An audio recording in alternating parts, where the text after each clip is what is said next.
এইটা না থেকে ওখানে বসলেও আমার মুখ দিয়ে এই কথাই বেরোবে। আমাকে ঘাসে বসিয়ে দেন, তাও এই কথাই বেরোবে। আমাকে কেউ তাকিয়ে দেখবেন না, তাও মনে এই কথাই ভাববো, এই কথাই বলবো। তার জন্য এই চেয়ারের দরকার না, এই চেয়ার দিয়ে কিন্তু আওয়াজ বেরোয়নি। ঠিক আছে? এইসব ভাবি। আমাকে যদি কেউ বলতো এখানে এক ভগবান আছেন যিনি তোমার মাথায় হাত ছুঁয়ে দিলে সব হয়ে যায়, আমি যেতাম না তার কাছে, একদম যেতাম না। এরকম ভগবানের পাল্লায় আমি পড়তামই না।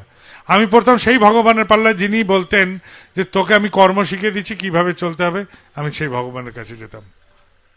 কেননা আমি যদি আজকে তোমার কাছে যাই, বললো যে এইটা হয়ে যাবে, হয়ে গেল, ওইটা হয়ে যাবে, হয়ে গেল, সেইটা হয়ে যাবে, হয়ে গেল, শেষে কি হবে? আমার চলার ক্ষমতাও হারিয়ে যাবে, আমার করার ক্ষমতাও হারিয়ে যাবে।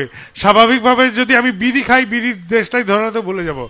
ভগবান বিড়ি জ্বালিয়ে দাও, চাক জ্বলে গেল, দেশটাই নাড়াতে পারবো না, শেষে হাত পঙ্গু হয়ে যাবে। আর তিনি যেদিন দেহ রাখবেন, তিনি যেদিন আমাকে ছেড়ে চলে যাবেন, সেদিন আমি করব কি? তাহলে সেই ভগবানের দরকার নেই। আমার সেই ভগবানের দরকার যে ভগবান আমাকে কর্ম শিখিয়ে দেবেন, যে ভগবান আমাকে হাঁটা শিখিয়ে দেবেন, যে ভগবান কাদায় পড়লে কি করে উঠতে হয় সেই কায়দা শিখিয়ে দেবেন। আমাদের জীবনে এরকম ভগবান দরকার। কোনো বুজরুকের আশ্রয়ে যাবেন না, কোনো হাওয়াতে কিচ্ছু হবে না। একদম সত্য কথা বলছি, করাই পাওয়ার জননী, একদম সত্য কথা। কথাগুলোর মর্মার্থ উপলব্ধি করেন, ভাবেন, যদি মনে হয় যুক্তিপূর্ণ গ্রহণ করবেন, আর যদি মনে হয় না এই কথাগুলো অতটা যুক্তিপূর্ণ নয়, অযৌক্তিক, বর্জন করবেন। কোনো ব্যাপার নেই যে এটাকে গ্রহণ করেই চলতে হবে। আমি যা বোধ করি তাই আপনাদের কাছে জানালাম। আমি এবার উঠব। আর একটা কথা, এখানে সবাই হুড়োপুরি করবেন না। এখানে প্রণামীর বাক্স দেওয়া আছে, যদি কারুর প্রণামী দিতে ইচ্ছে করে প্রণামী দেবেন, ধীরে সুস্থে দেবেন।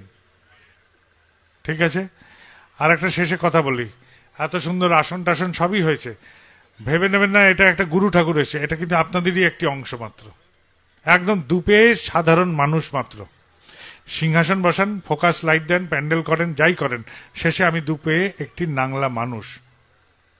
আমি এগুলোকে পালন করে জীবনে যা চলি সেটাই আপনাদের কাছে উপস্থাপনা করলাম। এই মানুষ এইভাবে চলার চেষ্টা করে, এইভাবে চিন্তা করে, এইভাবে ভাবনা করে, তাই আপনাদের কাছে প্রকাশ করলাম।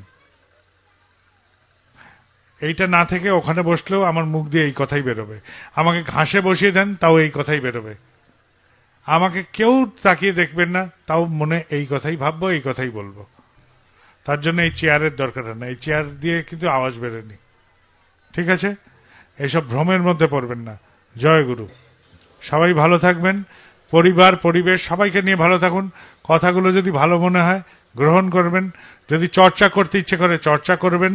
আমি যা বুঝি তাই আপনাদের জানালাম। জয় গুরু। আর একটা কথা, কথাগুলোর মধ্যে তো কোনো যুক্তি খুঁজে পেয়েছেন, সেই জন্য হরবর হরবুর এইসব দৌড়াদৌড়ি করার দরকার নেই। আমি এখন দীক্ষা দিতে যাব, তো অযথা হইচইয়ে দীক্ষার কার্যক্রমে যারা বসছেন দীক্ষা নিতে, নাম নিতে, তাদেরও অসুবিধা হবে। সেই জন্য আপনারা একটু শান্ত হয়ে ধীরে সুস্থে বেরোবেন যদি বেরোতে হয়, আর বসতে ইচ্ছে করলে বসবেন। জয় গুরু।